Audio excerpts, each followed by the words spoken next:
Hello friends, यहाँ से हम लोग पढ़ने जा रहे हैं वैक्यूल। ये वैक्यूल आपको कहाँ मिलेगा? यह वैक्यूल सेल के अंदर पाया जाता है। ठीक है, एनसीईआरटी क्लास 11 8 चैप्टर जो है हमारा सेल, उसके अंदर हमें पढ़ना है क्या? वैक्यूल सेल के अंदर पढ़ा जाता है। ठीक है, ये वैक्यूल होता क्या है? तो ये ओवल और स्फेरिकल स्ट्रक्चर होता है जो कि एक मेम्ब्रेन से घिरा हुआ रहता है। ठीक है, it is membrane bounded space with in cytoplasm. ये साइटोप्लाज्म के अंदर ओवल और स्फेरिकल स्ट्रक्चर होता है जो कि एक मेम्ब्रेन से घिरा हुआ रहता है। ठीक है, यह इसमें एक फ्लूइड पाया जाता है। ठीक है, इस वैक्यूल के अंदर फ्लूइड पाया जाता है जिसे हम लोग क्या कहते हैं? सेल सैप या वैक्यूल सैप कहते हैं। इस वैक्यूल के अंदर जो फ्लूइड पाया जाएगा उसे हम लोग क्या कहेंगे? सेल सैप और वैक्यूल सैप। ठीक है, और ये जो वैक्यूल सैप है ना, ठीक है, जैसे मान लिया जाए कोई प्लांट सेल है। ठीक है, अगर ये प्लांट सेल है ना, तो इसमें जो सेल सैप है या हमारा वैक्यूल सैप है, ये 90% पाया जाएगा।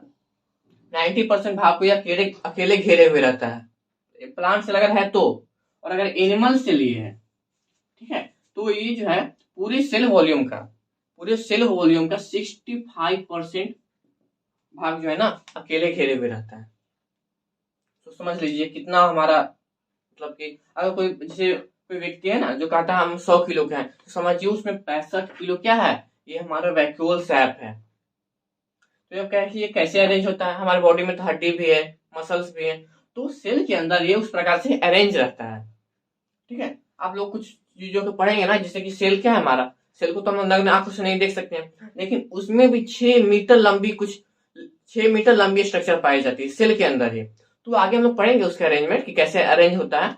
तो मैंने क्या बताया कि 65% भाग को यही घेरे हुए रहता है। कौन? वैक्यूल। इसमें एनिमल सेल में, प्लांट सेल में कितना? 90%। ठीक है, ये जो हमारा वैक्यूल है ना, ये mainly water, minerals, excretory substance और कुछ अदर मटेरियल्स से बने हुए होते हैं, और कुछ ऐसे मटेरियल्स भी इसमें शामिल होते हैं जो कि सेल के यूज का नहीं होते हैं।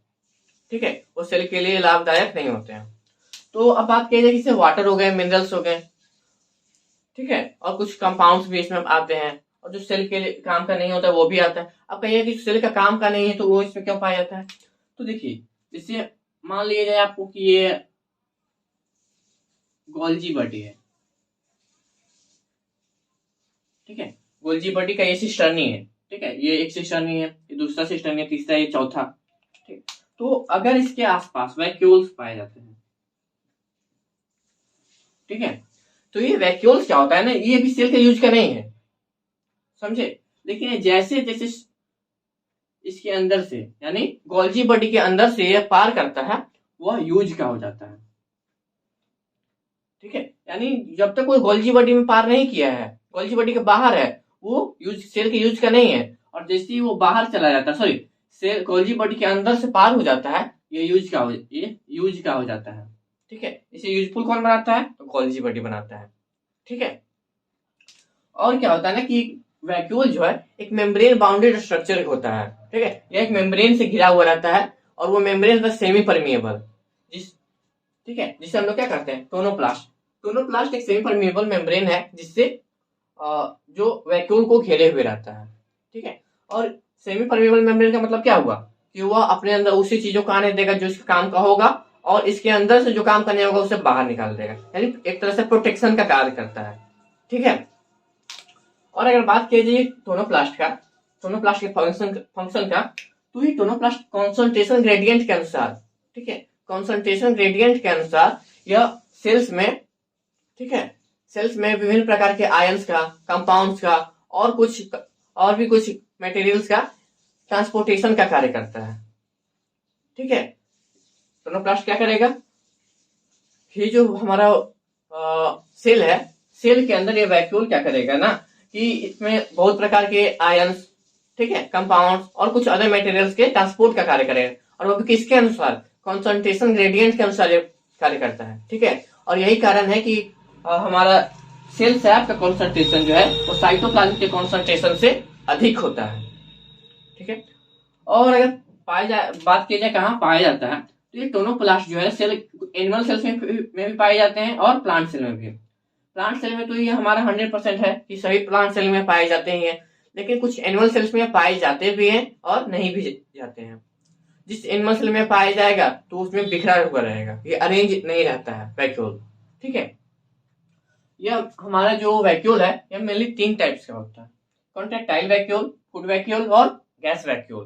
ठीक है, कॉन्ट्रेक्टाइल वैक्यूल जो है ना वो मेनली अमीबा, पैरामीशियम और क्लेमाइडोमोनाज में पाया जाता है। ये और में पाया जाएगा लेकिन मेनली किसमें, अमीबा में, पैरामीशियम में और क्लेमाइडोमोनास में। ठीक है, इसका फंक्शन क्या होता है, इसका फंक्शन होता है हमारा एक्सक्रेशन का।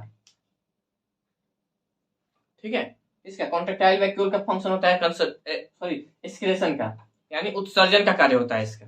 ठीक है, नेक्स्ट है हमारा फूड वैक्यूल। फूड वैक्यूल का क्या है ना कि मेनली ये प्रोटोजोआ, प्रोटिस्टा और स्पॉन्जेज में पाया जाता है। ठीक, और इसका फंक्शन हमारा होता है डाइजेशन। सेल जिस चीज को नहीं पचा पाता है उसे भी ये पचा लेता है। ठीक है, जो मतलब कोई जैसे ये सेल है हमारा, ठीक है, इसमें कुछ ये हमारा डाइजेस्टिव मटेरियल है। ठीक है, और ये हमारा अनडाइजेस्टेड मटेरियल है, यानी ये डाइजेस्ट हो चुका है, ये डाइजेस्ट नहीं हो चुका है। और ये वैक्यूल जो होता है ना दोनों को पचा लेता है, जो डाइजेस्ट हो चुका है उससे भी और जो नहीं हुआ है उसे तो पचाएगा ही। ठीक है, तो ये हमारा किसका फंक्शन होता है, फूड वैक्यूल का। नेक्स्ट है हमारा गैस वैक्यूल, यह मेनली साइनोबैक्टीरिया में पाया जाता है।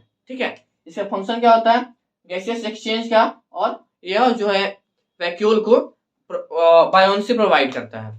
ठीक है, बायोन्सी का मतलब तो आप लोग जानते ही होंगे, उसे ऊपर उछालता है। ठीक है, किसका फंक्शन होता है ये, साइनोबैक्टीरिया के अंदर वैक्यूल पाया जाता है जिसमें हमारा फंक्शन क्या होता है, गैसियस एक्सचेंज का, और इसे बायोन्सी प्रोवाइड करता है। ठीक है, और इसके फंक्शंस में मैंने आप लोगों को क्या बताया कि वैक्यूल का मेनली जो फंक्शन होता है ना वो हमारा ट्रांसपोर्ट का होता है। किसका ट्रांसपोर्ट करेगा, तो विभिन्न प्रकार के आयंस का करेगा, कुछ कंपाउंड्स का करेगा, कुछ एंजाइम्स का करेगा, और भी बहुत सारे मटेरियल्स हैं जैसे प्रोटीन का करेगा। ठीक है, तो यहाँ पे हमारा वैक्यूल समाप्त होता है। इसके आगे हम लोग पढ़ेंगे माइटोकॉन्ड्रिया। ठीक है,